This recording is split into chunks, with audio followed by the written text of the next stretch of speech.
Hello everyone. We will continue with lecture number 4 of Basics of Energy and Environment. In this lecture, we will try to cover different types of biogeochemical cycles and their role in proper functioning of the ecosystem. This is a brief about me. I am Pankaj Kumar, presently working with Indian Oil Corporation Limited. Kindly subscribe to this channel to get regular notifications and updates. And the next cycle is nitrogen cycle. जैसा कि हम already जानते हैं कि atmosphere का almost 78% part is occupied by nitrogen, लेकिन इतने abundant form में होने के बाद भी this nitrogen in elemental form cannot be directly used by the organisms. So first of all it is converted to ammonia, nitrites or nitrate before these are consumed by the plants, and after consumption by the plants this nitrogen is transferred to higher trophic levels. जो nitrogen का fixation होता है वो अर्थ में वो तीन तरीके से होता है, bye micro organisms.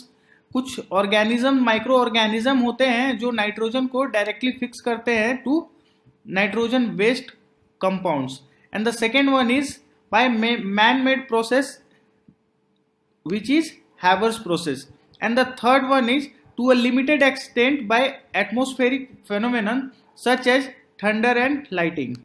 Nitrogen cycle में जो हमारा रिजर्वायर होता है वो एटमॉस्फेयर होता है जिसमें एलिमेंटल फॉर्म में नाइट्रोजन पाया जाता है.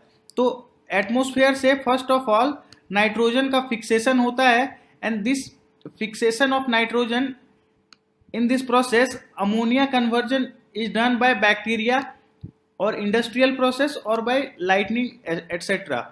And the next process is nitrification.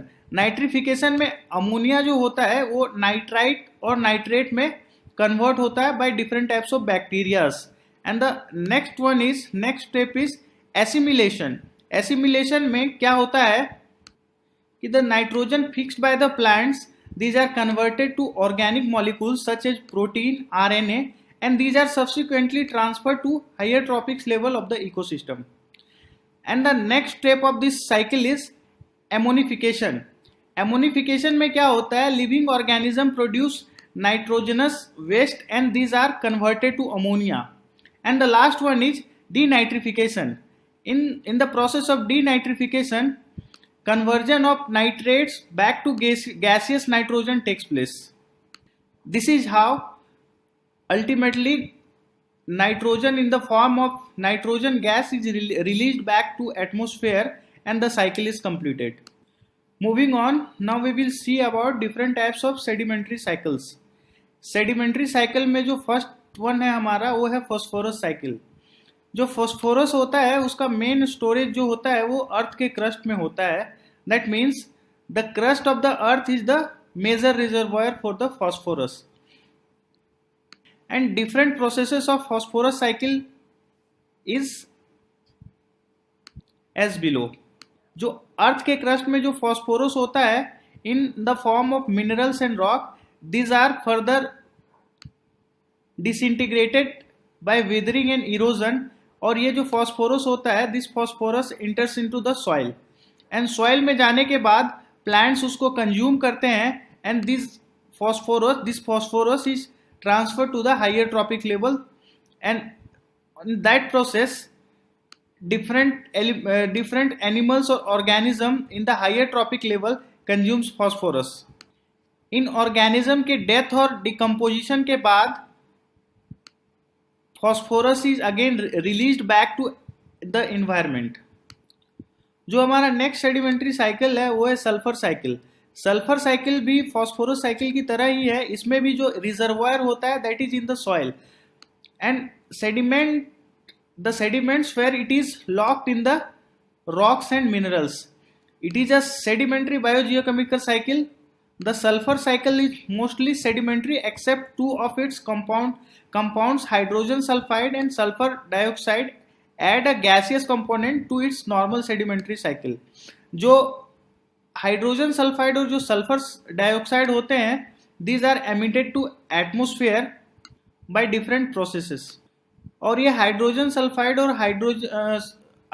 Sulphide और sulphur dioxide ultimately acid rain के कारण अल्टीमेटली वापस हाइड्रोस्फीयर में मिल जाते हैं। अब हम आगे देखेंगे different steps involve in sulphur cycle.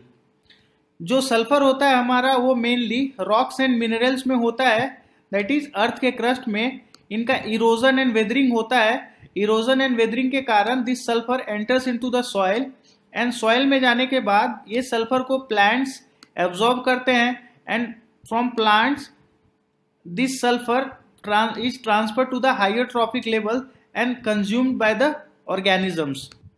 In organism का डेथ एंड डिकम्पोजिशन के बाद जो सल्फर होता है इनमें ये रिलीज हो जाता है वापस इन्वायरमेंट को। तो इस प्रोसेस में हम देखते हैं कि ये सल्फर जो है वो हमारा कंप्लीट साइकिल कंप्लीट करता है। Thank you. We will continue in the next lecture with biodiversity